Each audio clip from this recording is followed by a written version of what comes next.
জামাত এবং আওয়ামী লীগের সম্পর্কটা আমি বলি সতীনের সখ্যতা। জামাত, বিএনপি, এনসিপি এরা বাংলাদেশ না, আপনি নিজে বাংলাদেশ। বলে মানুষ যে তার বিরুদ্ধে একটা গণ-অভ্যুত্থান করতে পারে আওয়ামী লীগ কল্পনাও করেনি। তিন ভাই থাকলে এক ভাই আওয়ামী লীগ, এক ভাই বিএনপি, এক ভাই জামাত। সো এখানে ক্লিনজিং করে হবে না। মানুষের জীবনের চেয়ে আমি কোনো ইডিওলজি, কোনো দল, কোনো ক্ষমতাকে গুরুত্বপূর্ণ মনে করি না। আরেকটি খুব গুরুত্বপূর্ণ ইস্যু, মানে এটাও ইতিহাসে মীমাংসিত না, যার যা ন্যারেটিভ, জামাত ইসলামী ৭১-এ তাদের ভূমিকা, এখনকার তাদের রাজনীতি, নতুন চিন্তা, অনেক ভালো ভালো পজিটিভ আশা, আবার ওই পুরনো ইতিহাস তো আছেই। এইটা নিয়ে আপনার চিন্তা কী বা আপনার ধারণাটা কী? না দেখেন, আমরা এটা বলেছিলাম যে কিন্তু মানে জামাত ইসলাম যেটা করছে এটাকে আমি বলছিলাম যে এরকম এরা সবসময় প্রো এস্টাবলিশমেন্ট, প্রো স্টেট এবং অ্যান্টি ন্যাশনাল পলিটিক্সটা করে। তো এখন প্রো স্টেট অ্যান্টি ন্যাশনাল পলিটিক্সটা করলে হবে কি, যখন ন্যাশনাল ইউনিটি, ন্যাশনাল আপনার রিকনসিলিয়েশন বা জাতি পুনর্গঠনের প্রশ্নটা আসবে, তখন এই ধরনের পার্টি, নট অনলি জামাত, যারা ইডিওসেন্ট্রিক বা ইডিওলজিক্যালি পলিটিক্স করবে, তারা সবসময় নিজেদের স্ট্যান্ডার্ড, নিজেদের পার্টি স্বার্থ এগুলোকে গুরুত্ব দিয়ে দেখবে, আগে দেখবে। দেখার মধ্য দিয়ে তখন ন্যাশনাল ইন্টারেস্ট বা ন্যাশনাল স্বার্থটা যখন জরুরি হয়ে উঠবে, সেটা তারা আন্ডারমাইন করবে। সেটা তাদের চিন্তাগত সমস্যার কারণে হচ্ছে, এটা দিল একটা দিক। কিন্তু আবার হাসিনার আমলে তাদেরকে মিসট্রায়াল করা হয়েছে।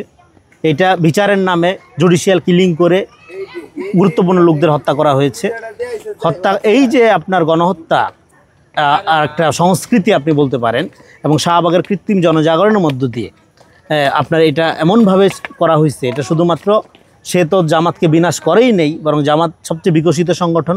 দেখা গেছে আপনার আওয়ামী আমলে কোনো সংগঠন এত বিকাশ সম্মান ছিল না যেটা জামাত এখন দেখা যাচ্ছে। তার মানে আওয়ামী লীগের এই যে জামাত নিধনের নামে বা জামাতের রাজনীতি বিরোধিতার নামে জামাতকে পরিপুষ্ট করার যে প্রজেক্ট, এটা প্রমাণিত এখন। এবং তারা তো ধরেন এখানে জামাত কী করছে, ৯৬ সালে তারা একসাথে আন্দোলন করছে, এরশাদের সময় তারা তখন সব দলই অবশ্যই একসাথে ছিল, কিন্তু তারপরেও এখানে এই যে জামাতকে এমন একটা ট্যাবু বানায় রাখা হয়েছিল আমাদের এখানে। দেখেন, জামাত একটা ইসলামিজম করে, মানে একটা পলিটিক্যাল ইসলাম করে, কিন্তু এখানে আরও অনেক ইসলামী পার্টি আছে এবং তাদের মধ্যে অনেক মতাদর্শগত বিভেদ আছে। কিন্তু অ্যাজ ইফ জামাতকে একমাত্র ইসলামের এজেন্ট এখানে বানানো হয়েছে, মানে মূলধারা করে তোলা হয়েছে। তোলার মধ্য দিয়ে এটা কেন? কারণ ওই যে আপনার ৭১-এর লেবু কপচানো চেতনার রাজনীতি, এটা সুবিধার জন্য এটা করা হয়েছে। করানোর মধ্য দিয়ে জামাতকে আপনি ভিকটিম করে তুলেছেন। এখন একই জিনিস আপনার আওয়ামী লীগের ক্ষেত্রে হচ্ছে। আওয়ামী লীগের ক্রিমিনাল যারা গণহত্যায় অংশগ্রহণকারী, গুম খুনের সাথে জড়িত, আবার অন্যদিকে যারা সমর্থক, যারা একটা ভুল ইডিওলজি বিশ্বাসকারী, আপনি এখন যদি হরে ধরে আওয়ামী লীগ ট্র্যাক দিয়ে আপনি নিধন করেন, হ্যাঁ, বা তাদের জাস্টিস না করেন, তাদের সঠিক বিচার না করেন, তাহলে এতদিন জামাত যেরকম একটা ট্যাবু আকারে রেখে দিয়ে যে যার মতো ফায়দা নিচ্ছে, রাজনীতি করছে, একইভাবে আওয়ামী লীগকে নিয়েও রাজনীতি কিন্তু শুরু হয়ে গেছে। এই যে মামলা, আগের আমলের মতো মামলা, হ্যাঁ, হরে ধরে আপনার আওয়ামী লীগের এনসিপির নেতারা দেখবেন যে আওয়ামী লীগের বাসায় যাচ্ছে, চাঁদার অভিযোগ আসতেছে, বা বিএনপির ক্ষেত্রে আপনি পাবেন, বা জামাতের ক্ষেত্রে পাবেন, আবার পুনর্বাসনও পাবেন। ফলে এই যে একটা ব্যাপারটা আওয়ামী লীগকে জিয়ায় রাখা, এটা হলো আপনার জাতীয় গঠনের অন্তরায়। আওয়ামী লীগের প্রশ্নটা সলভ করেন, আপনি রিকনসিলিয়েশন করেন। এখানে আওয়ামী লীগ কি আমাদের ইন্টিমেট এনিমি, এটা এক ভাই, আমরা বারবার বলছি, তিন ভাই থাকলে এক ভাই আওয়ামী লীগ, এক ভাই বিএনপি, এক ভাই জামাত। সো এখানে ক্লিনজিং করে হবে না, ক্লিনজিং করে হবে না, তাই না? ক্লিনজিং করে হবে না, আপনাকে রিকনসিলিয়েশন করতে হবে। রিকনসিলিয়েশনটা প্রপারলি করার জন্য আপনার একটা এই ট্রুথ কমিশনের কথা আমরা শুরু থেকে বলছিলাম, এটা করা যাইতো। তো তা না করে আপনি রেখে দিলেন এই জিনিসটা একটা একদম জামাতের মতো। আর জামাতের ব্যাপারটা এখানে এইবার আপনি অভ্যুত্থানের পরে এখানে জামাত রাজনীতি করতে পারবে কি পারবে না, এই সিদ্ধান্তটা জনগণের উপর ছেড়ে দেন। আমরা তো বারবার বলতেছি, ঐতিহাসিক তার ভুল টুল সমেত জনগণ তাকে কিভাবে নিবে না নিবে, তাকে বিশ্বাস করবে না করবে, সেটা তো এখানে যদি এখন বামরা ঠিক করে দেয়, বা ধরেন শাহবাগী চেতনার লোকজন যদি ঠিক করে দেয়, সেটা তো হবে না। এখন মানুষ আপনার আওয়ামী লীগের ব্যাপারে রায় দিচ্ছে। এখন আমাকে বললো তাহলে আওয়ামী লীগের ব্যাপারটা নো, আওয়ামী লীগের ব্যাপারে গণ অভ্যুত্থান হয়ে গেছে, জামাতের এখানে তো গণ অভ্যুত্থান, বরং জামাতের উপর একটা মিসট্রায়াল করা হয়েছে। এখন আপনি জামাত বিরোধিতা করতে গিয়ে শাহবাগী ন্যারেশনের আলোকে বিরোধিতা করতে হবে, আপনার আওয়ামী বয়ান ফিরে আনতে হবে আপনাকে, তাহলে তো আপনার কোনো রাজনৈতিক বোধ হয় নাই বলতে হবে। ডেফিনেটলি জামাতের ১০০% বিরোধিতা আপনার থাকতে পারে, তাতে কোনো সমস্যা নেই, কিন্তু সেইটার কষ্ট আকারে আওয়ামী ন্যারেশন ইস্টাবলিশমেন্ট যদি ইস্টাবলিশ করা যদি আপনার রাজনীতি হয়ে থাকে আত্মঘাতী, তাহলে আপনি রাজনীতি বোঝেন না। ফলে বাংলাদেশে এই জন্য আমরা বলতেছিলাম যে আগামী দিনে রাজনীতি বিকাশ হবে যে আপনার এই কান্ট্রি উইদাউট আওয়ামী লীগ এই অবস্থায় পৌঁছানোর পরে। এবং আমি এটাও বলতেছিলাম এখানে ইডিওলজিক্যাল রাজনীতির দিন শেষ, মানে একটা এখানে হইতে হবে ভ্যালু বেজ রাজনীতি, সমাজে থাকবে ইডিওলজি। ফলে এখানে আওয়ামী লীগের রাজনীতি ক্যাডার ভিত্তিক রাজনীতি এটা যেরকম চলে নাই, জামাতেরও এই ক্যাডার ভিত্তিক রাজনীতির এখন আর চলবে না। আপনার কেন চলবে না? দুটো মডেল একই রকম। আমি বলি জামাত এবং আওয়ামী লীগের সম্পর্কটা আমি বলি সতীনের সখ্যতা। কীরকম সেটা?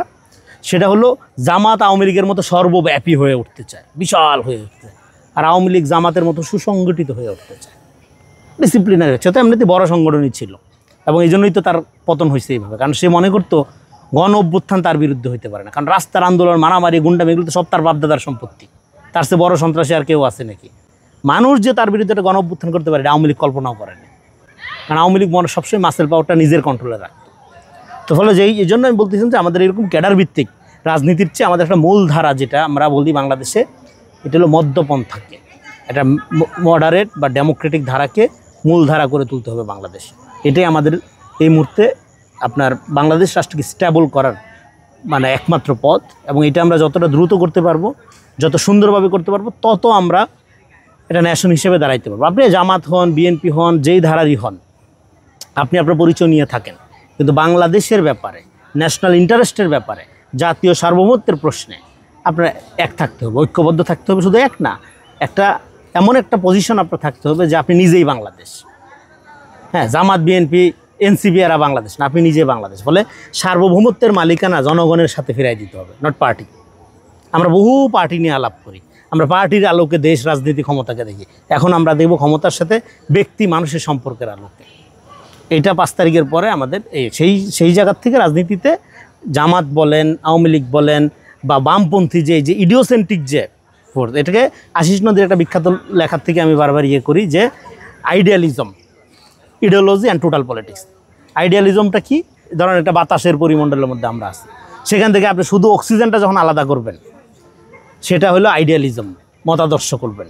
হ্যাঁ, তারপরে এটাকেই যদি আপনি স্ট্যান্ডার্ড একমাত্র নীতি গড়ে তোলেন রাষ্ট্র, বা এটা যখন রাষ্ট্র ক্ষমতা যাবে, এটা টোটাল পলিটিক্স মানে ফ্যাসিবাদ কায়েম করবে। এই জন্য আমরা রাষ্ট্রকে, ইভেন রাষ্ট্র যদি বলে গণতন্ত্র, ওকে, সেটা গণতন্ত্র কি? গণতন্ত্র আমরা ভ্যালুজ আকারে দেখতে চাই, নট ইডিওলজি। গণতন্ত্রকে আমরা ইডিওলজি আকারে দেখতে চাই। গণতন্ত্র যখন আপনি ইডিওলজি আকারে চর্চা করবেন, তখন আপনার ভার্জন অফ ডেমোক্রেসি বা আপনার বয়ানের গণতন্ত্র, বা আপনি যেভাবে গণতন্ত্রকে বুঝেন, সেভাবে যে বুঝবেন আপনি তাকে শত্রু মনে করবেন, করে আপনি হত্যাযোগ্য করে তুলবেন। দেখেন, যে ছেলেটা একটা বাচ্চা ছেলেকে কোপায়া মারলো জুলাই গণ অভ্যুত্থানে, কোনো মানুষ কি মানুষকে মারতে পারে? ও কিন্তু মানুষ মারে, ও মনে করছে রাজাকার মারতেছে।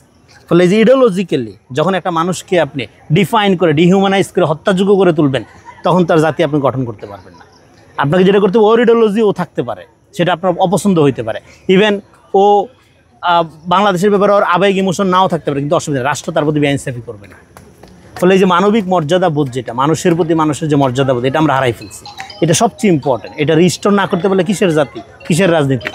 মানুষের জীবনের চেয়ে আমি কোনো ইডিওলজি, কোনো দল, কোনো ক্ষমতাকে গুরুত্বপূর্ণ মনে করি না। সেই মানুষের জীবন প্রোটেক্ট করাটাই হবে আমাদের প্রধানতম রাজনীতি, প্রধানতম বিউটি।